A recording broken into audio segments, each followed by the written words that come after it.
Salut! Mon nom est Joël Delamarre, je suis un des pasteurs ici à l'Église Le Sentier. Gilles Farley se présente souvent comme un des jeunes pasteurs qui sert. Je sais, c'est dur à croire, moi je suis encore plus jeune que Gilles Farley. Plus grand, mais plus jeune. C'est dur à croire aussi, mais quand j'étais petit, j'étais quand même assez grand. J'avais un professeur de physique en 4e secondaire, un professeur fantastique, le genre de prof qui fait en sorte que tu veux aimer sa matière, tu veux tous devenir des physiciens. Boris, c'était un grand farceur, un peu un pince sans rire, un homme dans un corps de professeur quand même assez exigeant, mais qui aimait ça nous jouer des tours.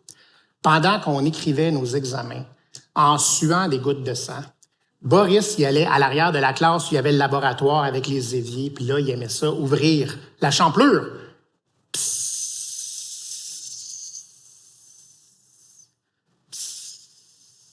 Puis là, il disait, vous avez 60 minutes pour faire l'examen. Mon examen dure à peu près 60 minutes. J'ouvre la champlure pour vous donner envie d'aller faire pipi. Je vous préviens, si vous sortez pour aller aux salles de bain, vous n'aurez pas le temps de finir mon examen. Une autre affaire qu'il aimait faire, ça, il le faisait souvent. Il se promenait dans les allées pendant qu'on suait des grumeaux de sang à répondre à l'examen. Puis il se penchait au-dessus de notre épaule, puis on pouvait sentir sa tête à regarder ce qu'on écrivait. Puis là, on l'entend faire.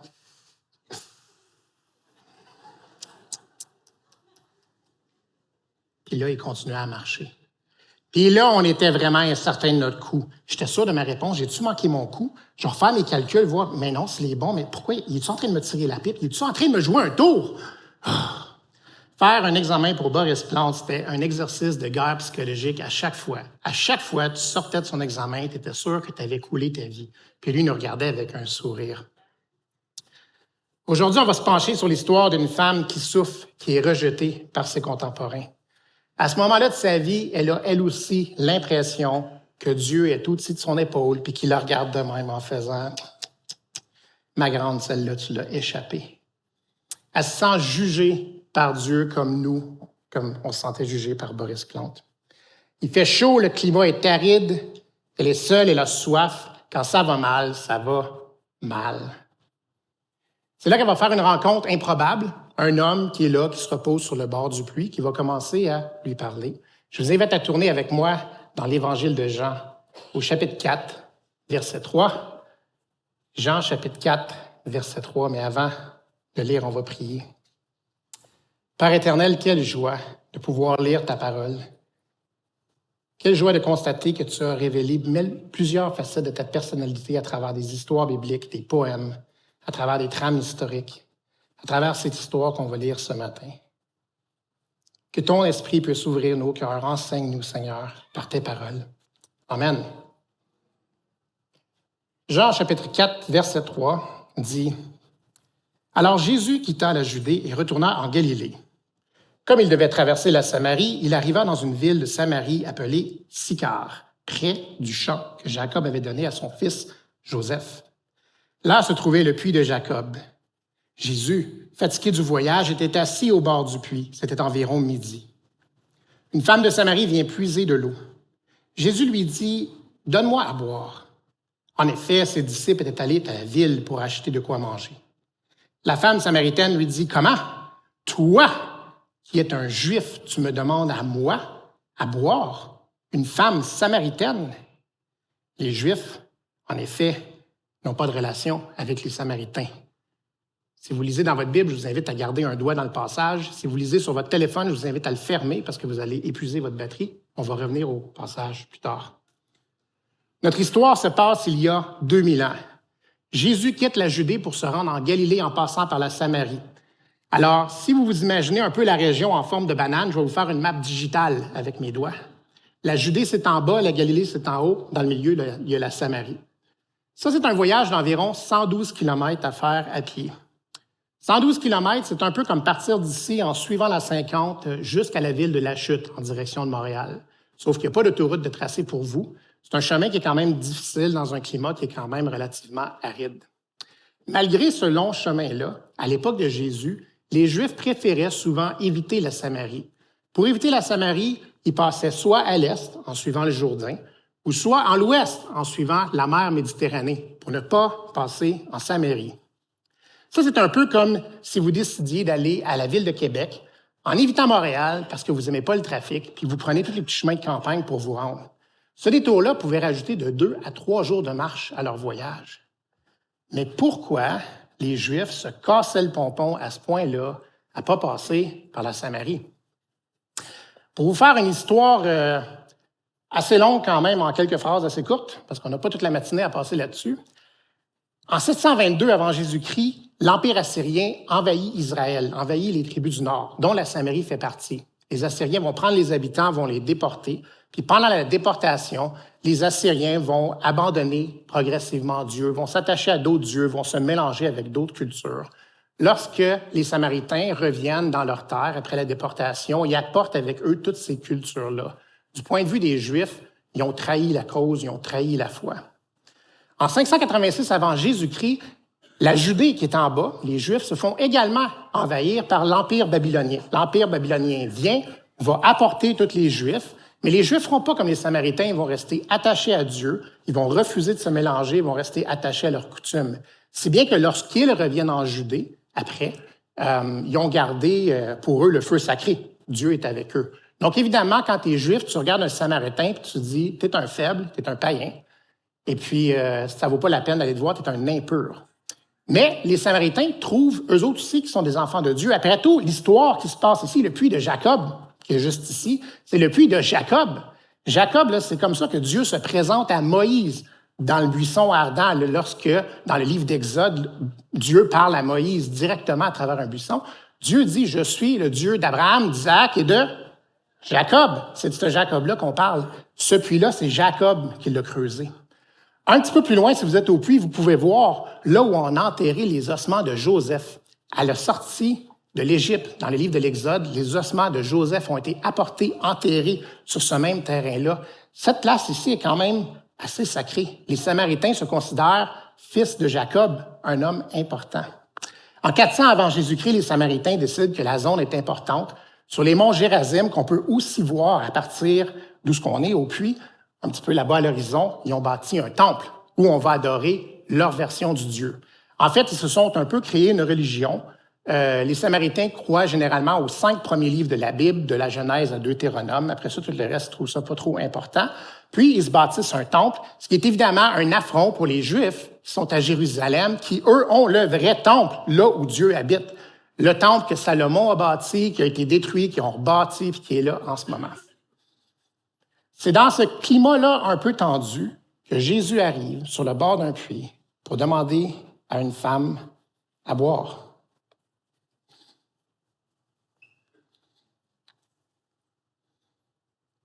Les disciples sont au village pour aller s'approvisionner. La femme est là, descend vers le puits. Jésus est au gros soleil, c'est midi quand même, il fait chaud. Puis il demande à la femme, donne-moi à boire.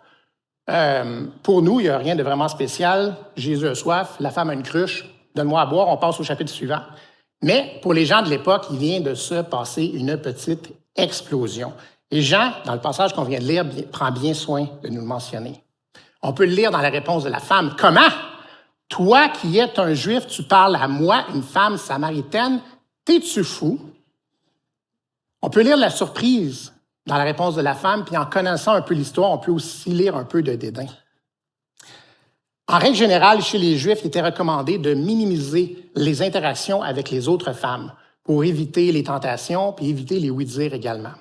Certains rabbins allaient même jusqu'à dire, alors pas tous les rabbins, mais certains rabbins allaient même jusqu'à dire qu'il fallait éviter autant de possible de parler à sa propre femme, parce que parler à sa femme, c'était au mieux une perte de temps et au pire, une distraction inutile qui t'écartait de la parole de Dieu. Alors, mesdames, je le vois dans vos yeux, je vois le sang bouillir. Je vois les coups de coude partir dans les côtes des maris, puis j'entends vos pensées qui disent, mon homme, t'es bien mieux de jamais me dire que me parler c'est une perte de temps qui t'écarte de la parole de Dieu parce que tu vas dormir sur le couch pour les 3 prochains mois.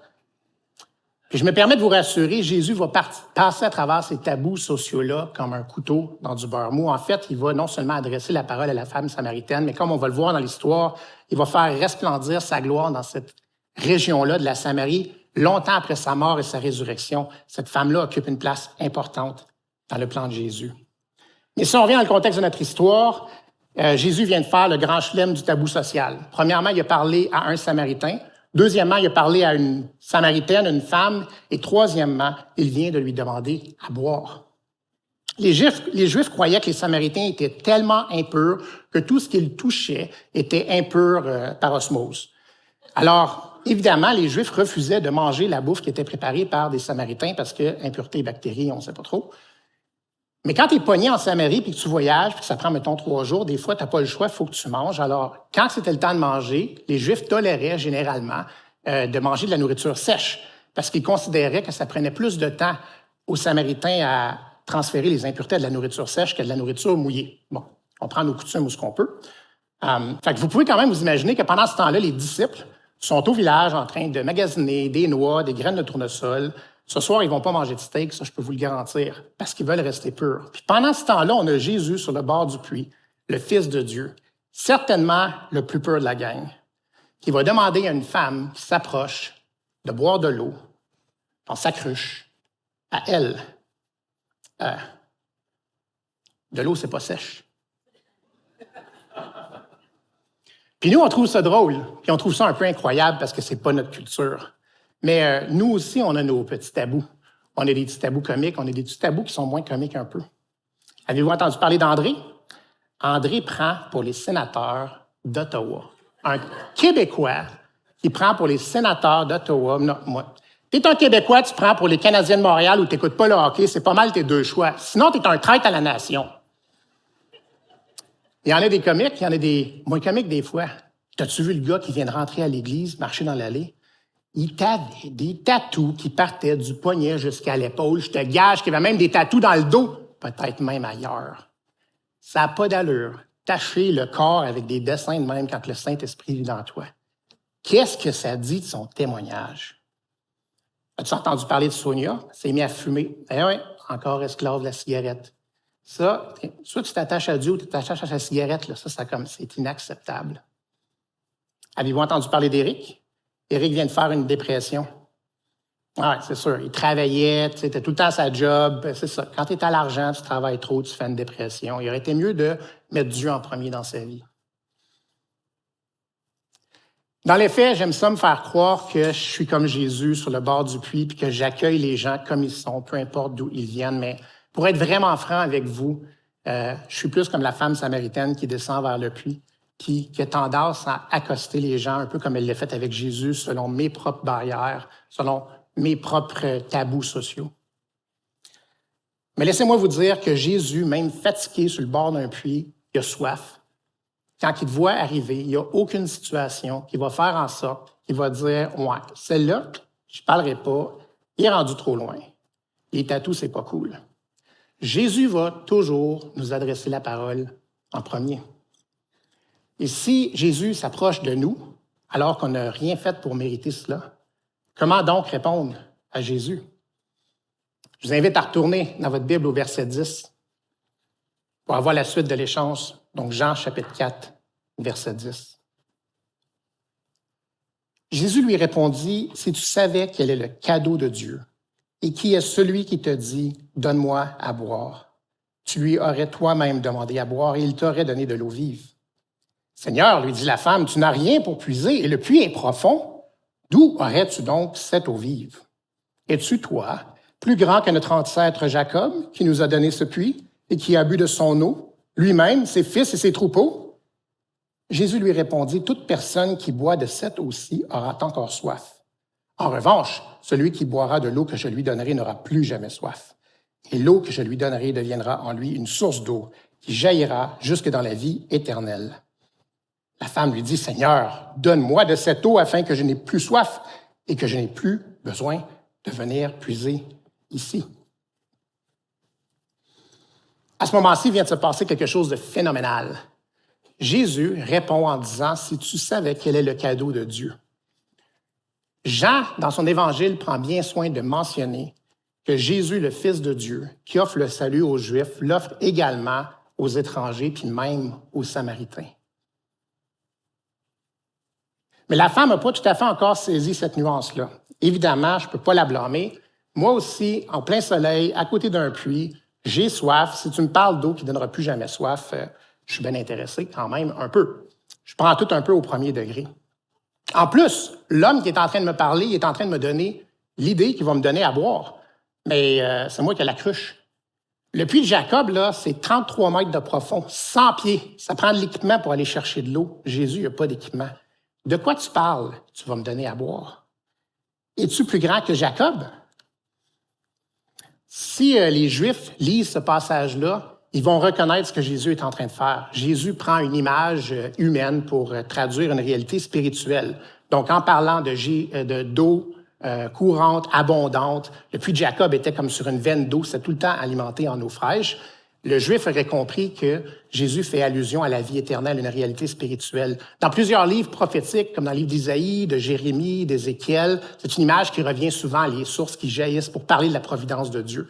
Mais pour la femme samaritaine, toutes ces nuances-là sont un petit peu perdues. Encore, elle croit aux 5 premiers livres de la Bible, le Pentateuque, les livres prophétiques, ça ne fait pas trop partie de son histoire. Es-tu plus grand, toi, que Jacob? Dans les faits, Jésus va prendre cette question-là, puis il va offrir une réponse directe. Et dans les faits, Jésus est effectivement plus grand que Jacob. Jésus offre une source spirituelle intarissable. Si tu en bois, ton âme n'aura plus jamais soif pour les millénaires à venir. Mais si vous vous mettez dans les souliers de la femme, cette réponse-là ne fait pas trop de sens. Elle était venue pour remplir sa cruche, puis là, elle se ramasse à parler avec un étranger juif d'eau qui ne donne plus jamais soif. Puis elle décide de répondre, écoute, donne-moi-en de ton Gatorade qui ne donne plus jamais soif, comme ça, au moins, j'aurais plus besoin de venir ici. Puis on peut lire quand même pas mal de défis là-dedans. En gros, elle ne croit pas trop, mais si ça pouvait marcher, bien, tant mieux, j'aurais plus besoin de venir ici. Puis pour être franc, je m'identifie à cette réaction-là. Moi aussi, quand j'ai des problèmes précis, je vais avoir des solutions précises que je vais dicter à Dieu. J'ai pas assez de cash, j'aime pas ma job, j'aime pas ma bédaine. Dieu, si c'est ta volonté, mais c'est ta volonté parce que je te le dis, donne-moi plus de cash, j'aimerais avoir une meilleure job, puis un six-pack.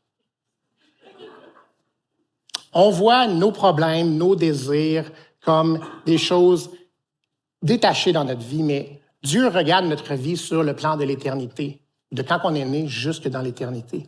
Et Dieu veut vraiment transformer notre cœur, pas seulement me donner un six-pack, et pour de vrai, avoir plus de cash. Avoir une meilleure job puis avoir un six-pack, ça ne me rapproche pas vraiment de Dieu, ça ne transforme pas mon cœur.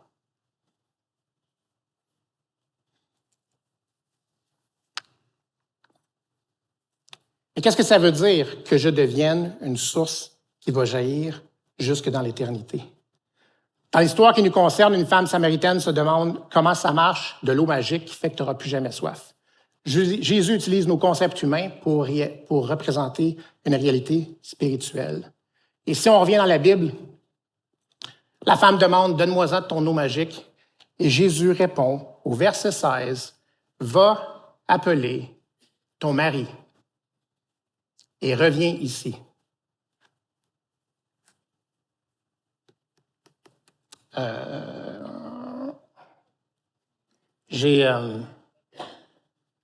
J'ai pas de mari. Jésus dit, tu as bien fait de dire, je n'ai pas de mari, car tu as eu 5 maris, et l'homme que tu as maintenant n'est pas ton mari. En cela, tu as dit la vérité. Ouch. La femme a décidé de ne pas mentir à Jésus, mais elle a décidé de ne pas dire toute la vérité non plus. Elle a gardé un voile pudique sur sa vérité, sur sa réalité maritale. Remarquez comment Jésus répond. Jésus va souligner la vérité, tu as bien fait de dire. Il va souligner le péché, tu vis en adultère. Puis il ne va pas poser de jugement. Mais le voile vient de tomber. On peut sentir qu'on vient de passer en deuxième vitesse. Imaginez comment on se sent quand que 2 peuples, les Juifs et les Samaritains, s'entendent sur à peu près rien depuis 700 ans, mais que les deux s'entendent pour dire que l'adultère est un péché grave, Imaginez comment on se sent quand que deux peuples ennemis s'entendent pour dire que tu es une bonne à rien. Je vais prendre un pas de recul pour vous conter l'histoire probable de la femme samaritaine. Comme d'autres jeunes filles de sa communauté, quand elle est jeune adolescente, elle rêve de se marier. Elle rêve d'avoir un prince charmant qui va prendre soin d'elle, lui donner un foyer, lui donner une famille, des enfants, puis si Dieu le veut, même des petits-enfants.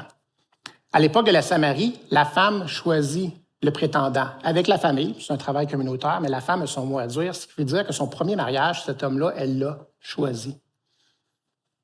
Puis un jour, c'est le grand jour, c'est le temps du mariage, puis enfin, j'ai mon homme, puis c'est compliqué notre vie quand même avec les Romains, l'envahisseur, les temples, les machins, mais au moins, ma vie à moi va être simple. J'ai mon mari qui va prendre soin de moi. Sauf que son premier mariage est un échec. Qu'est-ce que j'ai manqué? Qu'est-ce que j'ai pas vu? Pourquoi ça n'a pas fonctionné? C'est pas grave, on se retrousse les manches. Avec l'expérience du premier, on va faire mieux avec le deuxième. Choisir un deuxième mari.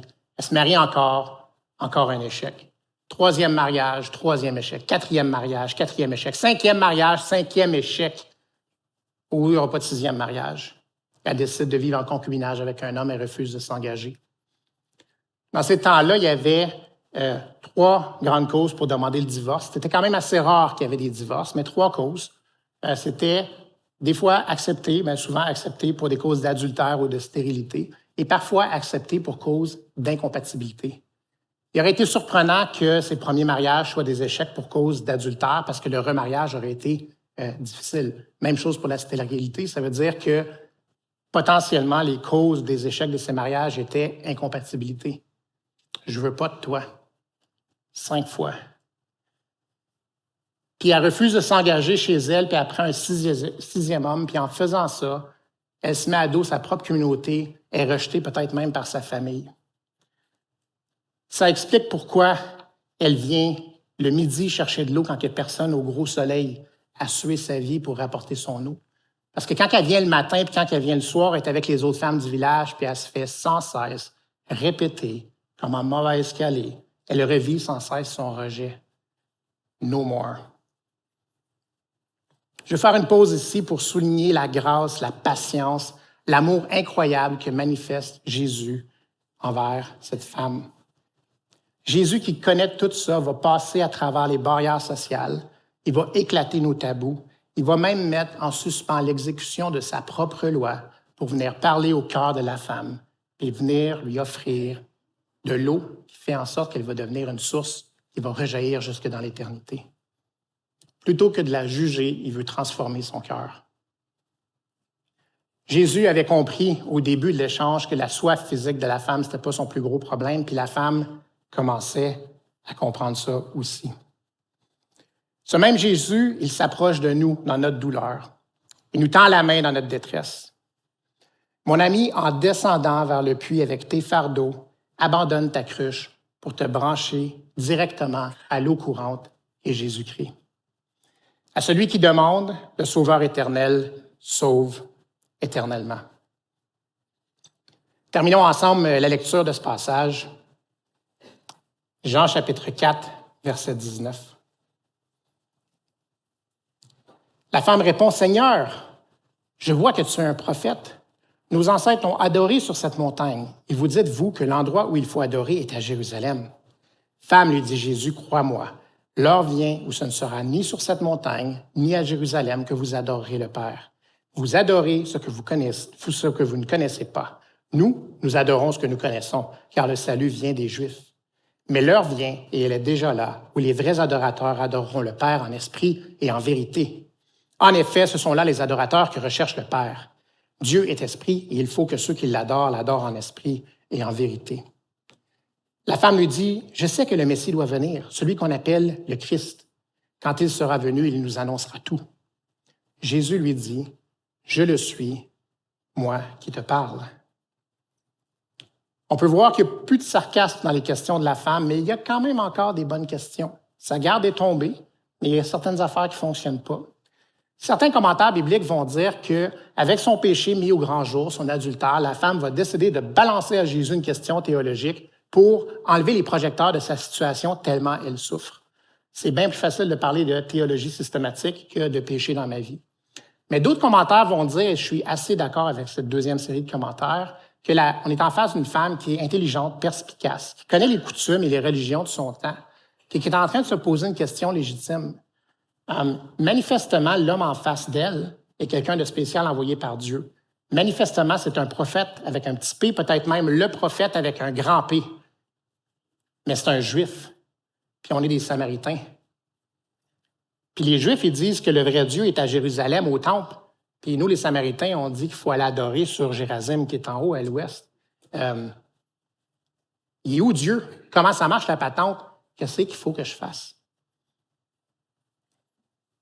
Jésus va prendre la balle au bon encore une fois pour répondre non seulement à l'impasse dans laquelle les Juifs et les Samaritains se sont placés. Jésus, c'est un peu comme la roche dans l'engrenage qui fait sauter les arrangements religieux.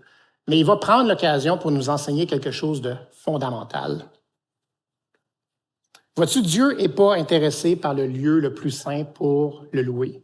Dieu n'est pas intéressé par nos méthodes, ce qu'on met de l'avant, nos checklists d'affaires qu'on fait, nos checklists d'affaires qu'on ne fait pas, pour essayer de se rapprocher au niveau de ce qu'on peut louer Dieu.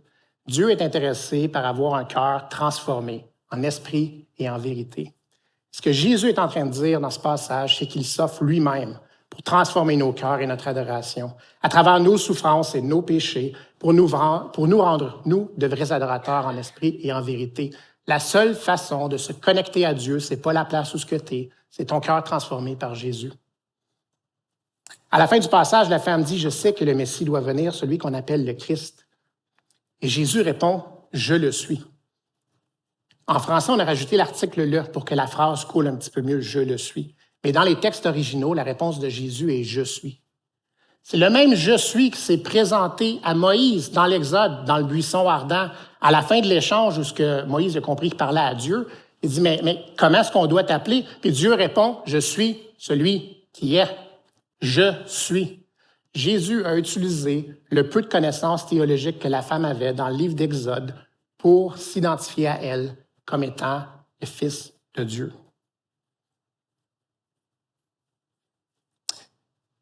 Mais vous allez me dire, Joël, qu'est-ce que ça fait dans les faits? Qu'est-ce que ça mange en hiver, adorer en esprit et en vérité? Ça change quoi à ma vie? Alors, j'aimerais vous dire que ça rend parfait. Ça élimine tous les problèmes de vos vies. Puis j'aurais tort, parce que c'est pas tout ça que la Bible dit. Ce que la Bible dit, par contre, c'est qu'un cœur transformé en Christ, ça vit éternellement. Un cœur transformé en Christ, ça ajoute de l'eau au moulin pour passer à travers toutes les épreuves de ta vie en sachant qu'il y a un Dieu qui t'aime passionnément, qui est mort sur une croix, ressuscité au bout de 3 jours pour ton salut. Mon ami, pour adorer en esprit et en vérité, abandonne tes fardeaux en descendant au puits pour te brancher directement à l'eau courante de Jésus. Quand j'étais petit, j'étais quand même assez grand. Je faisais partie d'une troupe de théâtre et de mime qui s'appelait Alléluia. La troupe Alléluia venait de Hall, avant les fusions municipales. C'est un jeu de mots. Puis ce qu'on faisait, en fait, c'est qu'on présentait l'Évangile dans différents lieux, des places publiques, par des chants et des mimes. Pour subventionner nos activités, un des chrétiens de notre Église était un traiteur. Il y avait un service de traiteur. Puis il acceptait qu'on aille servir ces grands banquets. Puis, au lieu de nous payer, nous, les jeunes, pour notre service, il donnait l'argent à la troupe Alléluia, ce qui nous permettait de financer nos voyages missionnaires et nos activités. Une belle façon, somme toute, de financer nos choses. Un soir, on vient finir de servir un grand banquet. 150 assiettes, peut-être plus, en fait. C'était gros pour nous. Il est samedi soir, il est rendu presque minuit. On est fatigué, puis on s'affaire à ranger le matériel. Puis on utilise l'auto d'un des responsables de la troupe, on va l'appeler Samuel, pour remettre le matériel de cuisson, puis on veut juste s'en aller chez nous. Puis on ne vérifie pas si le matériel a été bien lavé, on fait juste prendre les affaires, puis mettre ça dans la valise. Puis quand il n'y a plus de place dans la valise, on ouvre la porte à l'arrière, puis on prend les plaques de cuisson sans vérifier si on avait bien enlevé toute la graisse des plaques de cuisson, puis on met tout ça, pile-mile, bang, sur la banquette arrière de la voiture qui est inclinée comme ça. La graisse se met à couler dans le siège de l'auto. Il est peut-être rendu 1h30 du matin par le temps qu'on arrive à la shop pour tout dépaqueter ça. Je me souviens d'avoir pris les plaques de cuisson, puis j'ai senti le gluant de la graisse frotter sur mes jointures. Puis je regarde le siège qui est tout taché, puis là, je mets ma main, puis je pèse sur le coussin, puis le gras sort entre mes doigts, c'est juteux. Tout son char sent, je sens comme l'intérieur de chez Bob Patate. Je suis fâché. Fâché, je vous en parle aujourd'hui, je suis encore un peu frustré de la situation, ça fait comme 25 ans de ça.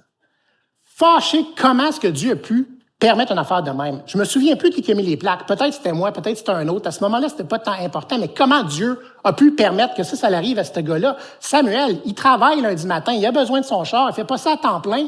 Je veux dire, lui, il fait ça pour rendre service à Dieu, venir servir des repas un samedi soir au lieu d'être avec sa femme et écouter des émissions.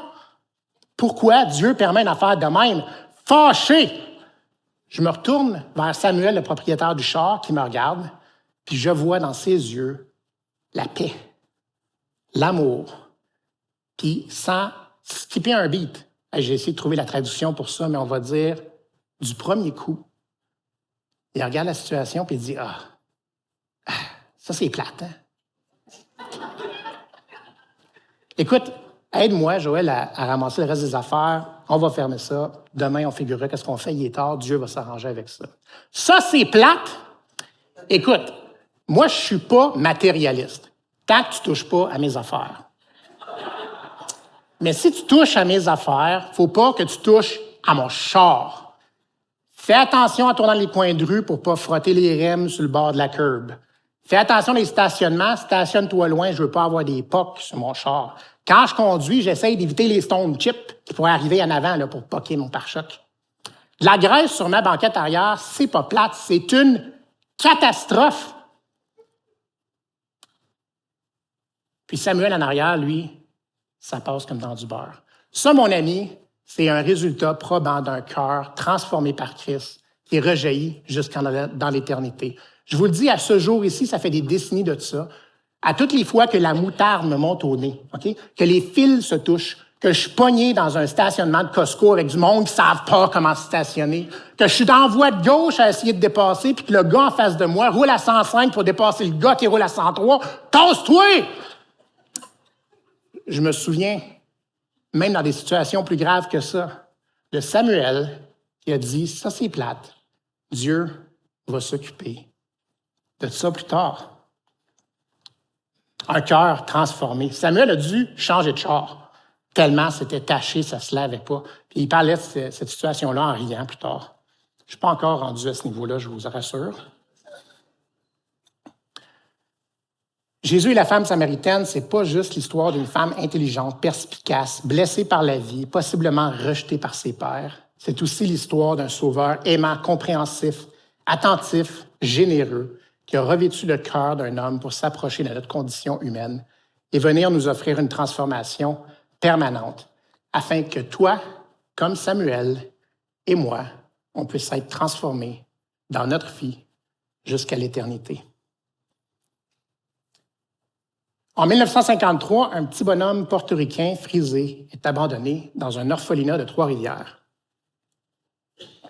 Il est le résultat d'une aventure entre joueurs de baseball professionnels portoricains et d'une femme de ménage. Au début des années 50, les enfants nés hors mariage, c'est assez mal vu au Québec, alors ses parents ne veulent rien savoir, ils l'abandonnent dans l'orphelinat. Pendant les 13 premiers mois de sa vie, notre petit bonhomme va passer sa vie à brailler chaque heure qu'il est réveillé. Les seuls temps où il ne pleure pas, c'est quand il dort, puis quand il est dans les mains de deux jeunes filles qui viennent donner du bénévolat en temps partiel à l'orphelinat. De fil en aiguille, les filles demandent à leurs parents si c'est correct d'amener le petit bonhomme portoricain à la maison pour lui permettre d'avoir un petit peu une vie de famille pendant les fins de semaine. Les parents acceptent. Et de fil en aiguille encore, les parents acceptent d'adopter le petit orphelin. Notre petit bonhomme, frisé, a trouvé une famille. Il est adopté et la stabilité vient de s'installer. Le Québec des années 50, ce n'est pas nécessairement un Québec raciste, mais ce n'est pas un Québec inclusif non plus. En grandissant, il a le teint basané, il a les cheveux frisés. Il se fait appeler le petit noir. Il n'a pas beaucoup d'amis. Il vit quand même beaucoup de rejets, mais au moins sa famille est là pour prendre soin de lui. À l'âge de 16 ans, ses parents adoptifs se séparent. Sa fragile stabilité s'envole. Il va dire plus tard qu'il vit ça comme un deuxième rejet, un échec total dans sa vie. Sans stabilité, il quitte l'école, commence à faire des job-ins ici et là. Il se met aussi à fumer, notre jeune homme portoricain. Il va dire plus tard que les moments qu'il passait avec sa cigarette, dans ces moments-là, c'était les moments qu'il passait avec son ami. Loin de tout le monde, il n'y avait pas à vivre les rejets de tout le monde. Il était assis, il fumait, il se sentait bien. À l'âge de 19 ans, il décide de vivre l'aventure. Dans les années 70, l'aventure, l'Eldorado au Canada, c'était d'aller à Vancouver, planter des arbres, devenir millionnaire. C'est un plan facile. Avec le peu d'argent qu'il a, il part sur le pouce, puis il se met à traverser les provinces du Canada de ride en ride, en zigzag. Les places où il n'y a pas de place pour faire du pouce parce qu'il n'y a pas assez de monde qui habite là encore, il se ramasse à être passager clandestin sur des trains de marchandises, des fois en couchant à la Belle Étoile. Une histoire assez rocambolesque qui mériterait probablement d'être écrite dans un film. Après plusieurs périls, il arrive à Vancouver, il s'achète une tente, il s'en va en montagne pour commencer à planter des arbres, puis là, il se rend compte d'une affaire. Planter des arbres dans une montagne, c'est difficile. Tu es payé à l'arbre planté. Pour faire de l'argent, il faut que tu plantes beaucoup d'arbres. Puis tu es dans le bois, avec une tente, au milieu des bébites, avec les ours qui te courent après. Puis à un moment donné, tu as l'impression que les seuls dans la gang qui font une bonne affaire, c'est les moustiques qui te bouffent jusqu'à l'os. Puis le peu d'argent qu'il réussit à mettre de côté, il est pogné à le dépenser pendant ses semaines de vacances quand il est à Vancouver, parce que ça lui prend une chambre pour coucher, il faut qu'il achète de la bouffe. Rapidement, le plan est un échec. Il se ramasse pratiquement sans abri à dormir sur des divans d'amis des fois, parfois à dormir dehors. Tout ce qui y reste, c'est un vieux bicycle et son paquet de cigarettes. Un jour, il est sur son vélo, à pédaler, sur une route de campagne, en revenant de quelque part, en allant nulle part, puis il pleure. Puis il se met à prier. Puis notre jeune homme portoricain, c'est un catholique, comme tous les catholiques au Québec, puis il croit en Dieu à peu près comme tous les catholiques au Québec à l'époque des années 70, pas trop. Mais là, il est vraiment au bout du rouleau. Là, il a vraiment besoin que quelqu'un prenne soin de lui. Puis il se souvient de sa prière en broyant, puis il dit, Dieu, ça va vraiment pas bien. Je ne sais pas où aller. Si tu es là, montre-moi qu'au moins toi, tu es là. Puis là, il se lève la tête, puis il fait beau, puis c'est un beau soleil, puis il voit direct comme je te vois là un éclair, dans le ciel. Puis il se dit, ça c'est bizarre, j'ai jamais vu ça, un éclair en plein jour quand il n'y a pas de nuage. Puis il se met à pédaler, Dieu, si t'es là, donne-moi un signe. Il va dire plus tard en riant que c'était peut-être justement Dieu qui donnait précisément le signe à sa prière, mais que son cœur était encore pas prêt à le recevoir. Le temps passe encore un peu. Sans abri à Vancouver, il se fait recueillir par une mission évangélique qui prend soin des sans-abri. En gros, le deal, c'est qu'on te donne un repas chaud, une place où coucher, au chaud et en sécurité, puis une Bible. Puis on te demande de lire une page de la Bible par jour. Si tu ne sais pas où commencer, commence dans l'Évangile de Jean, là où on est ce matin. Commence à lire Jean 1. Pendant la journée, les évangélistes vont dans la rue pour annoncer l'Évangile, puis il est invité à se joindre à eux. Le lunch est payé, fait rien à perdre. Il trimballe des boîtes, il aide avec les traités. Puis pendant des semaines, ils vont entendre le message de l'Évangile se faire prêcher en lisant les pages de sa Bible, une par jour. Un jour, il se met à pleurer sa vie. Il ne sait pas ce qui se passe, mais il vient de réaliser quelque chose. Il vient de réaliser qui est Jésus puis qu'est-ce qui est fait pour lui. Il braille, il shake, il va s'enfermer dans un cabinet de toilette, il barre la porte, il se met à genoux à côté du bol. Puis là, il accepte Jésus. Tu ne pensais pas que j'étais pour dire ça, hein? Il accepte Jésus sur le spot, là. Jésus est venu rescaper notre jeune homme portoricain. Comme la femme samaritaine, il venait de laisser là sa cruche pour se brancher sur la parole de Dieu. Et Jésus avait transformé sa soif d'être aimé et accepté en une source intarissable dans l'éternité. Jésus était devenu son sauveur. Puis si la femme samaritaine a bu de l'eau vive en parlant à Jésus, le jeune homme portoricain, lui, dévorait littéralement les pages de sa Bible.